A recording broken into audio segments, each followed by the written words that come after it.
Aloha! Welcome to part 3 of the Zero playthrough in Mega Man X4. So we're still in Flash Beast stage, and we're still going along the big train tracks. On a train. And we're still dodging a whole bunch of pudgy Repliforce goons as they throw grenades at us. And Metzools, who conveniently look like Goombas now, since they're pretty much fulfilling that role of the Mega Man series. With X, you always had to wait for the laser to fire when the turrets started shooting at you, but since Zero is so much stronger and his combos much more frequent, you can take down that cannon long before it actually shoots at you, which is always swell, speeds up the fight a little.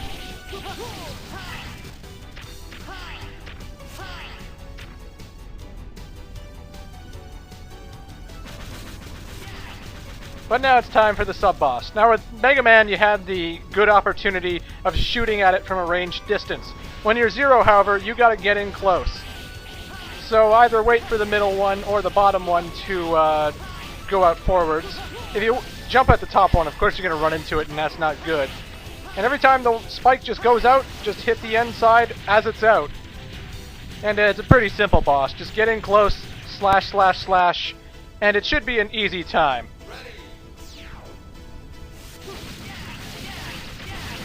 No matter how strong Zero is, he still can't destroy blue crates. Only the mech armor can't. And if you pick up the mech armor and decide to backtrack instead of going forward, you're not going to find anything interesting of value. You're just going to find nothing, really. So there's no need to backtrack. You're just going to waste time and damage your mech armor and make it that much more useless when it's not useless at all. You want to keep your mech armor. It's awesome. It slices, it dices. It makes julienne fries, too. Well, that's what I hear, anyway.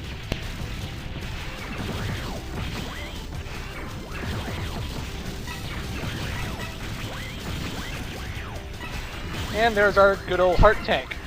The heart tank is at the top of the compartment, so you don't need the mech armor to smash the train open. It'll always be there, and it's very easy to get. It's one of those few heart tanks that are, like, right there, and you can't miss it even if you tried.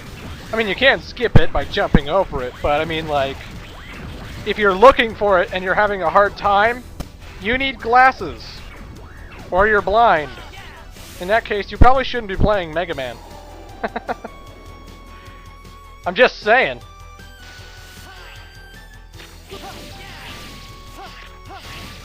But these Repliforce goons are pretty damn simple. In this level, not much of a struggle at all.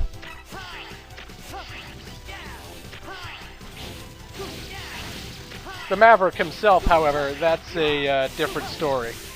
With X, you had the very simple ability of Jet Stingray to hit him with, and he would do the simple pattern, and everything was all well and right with the world. Zero didn't even get a special move from Jet Stingray. He got an air dash, and the air dash doesn't do anything to Slash Beast. So this is going to be a little bit trickier. And here is the Beast.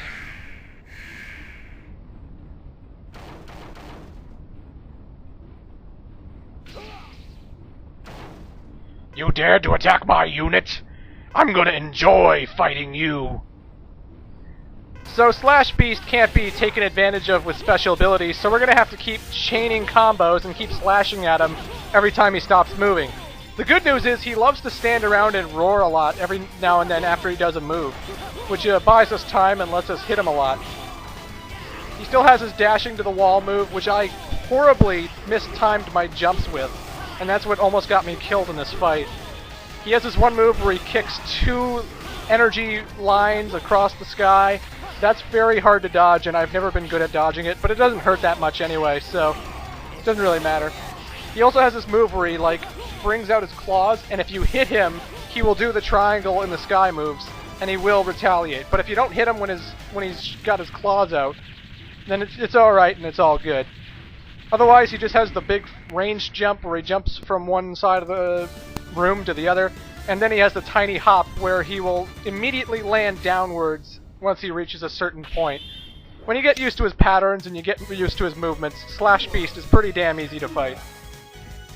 And we learned Shipuga! Special button while dashing. We can now execute a powerful dash blade attack. I've never used this ever, but oh well. I've got a message from Repliforce. Zero, I'll be at the memorial hall. be there. Don't go, Zero. Don't fight him. This is a matter of personal pride now. There's no avoiding this. I must go. Pause fight!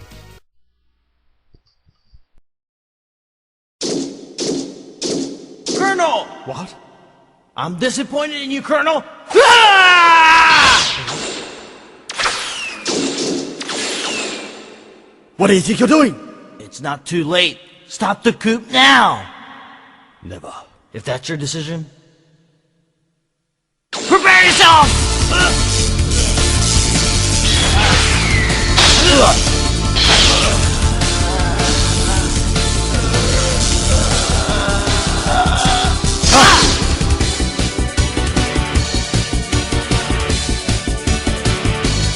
Stop, please! Brother, please! Don't you remember? Zero saved my life! Oh. Very well then. I'll spare your life for now. But next time, there'll be no mercy. Zero, please, don't fight with my brother! If you do, I'm afraid that one of you may end up... Someone must stop Repliforce. Zero!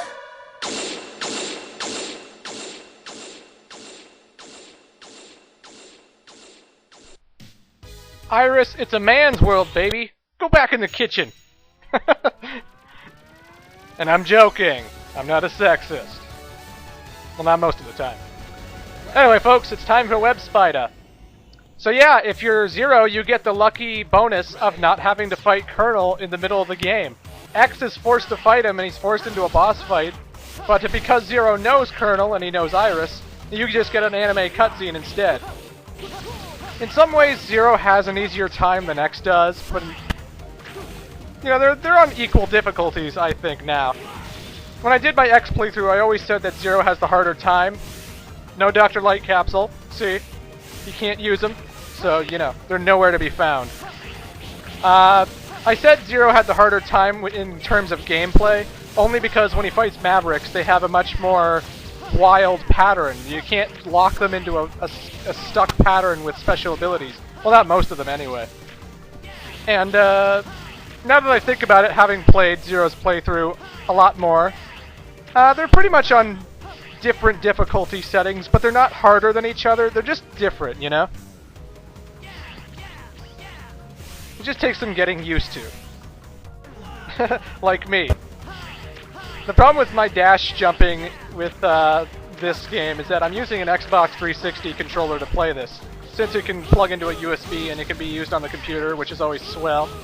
I bought a corded controller because I hate wireless controllers. I don't know why video game companies insist on making everything wireless now. That just means more batteries. If you're not going to include a charger for the fucking controller, why? Why? That just means I have to buy a charger now. Fuck you, video game companies. Fuck you. But I digress. The buttons on the Xbox 360 controller are a lot farther away than I'd like them to be. When I play Mega Man X Collection on the GameCube, the X button and the A button are so close together that I dash jump 100% of the time, and it just feels so smooth. But when I'm playing on this thing, I always screw up my dash jumps when I don't want to. Not to brag, but I could be doing better. I could be doing better.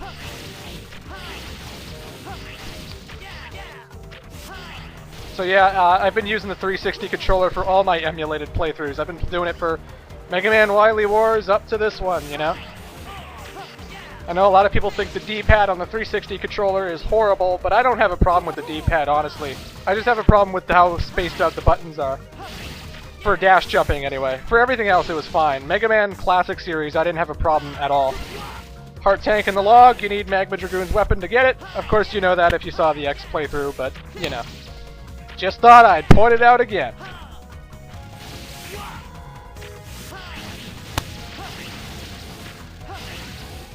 Anyway, folks, I will see you in part 4, where we will take on Web Spider.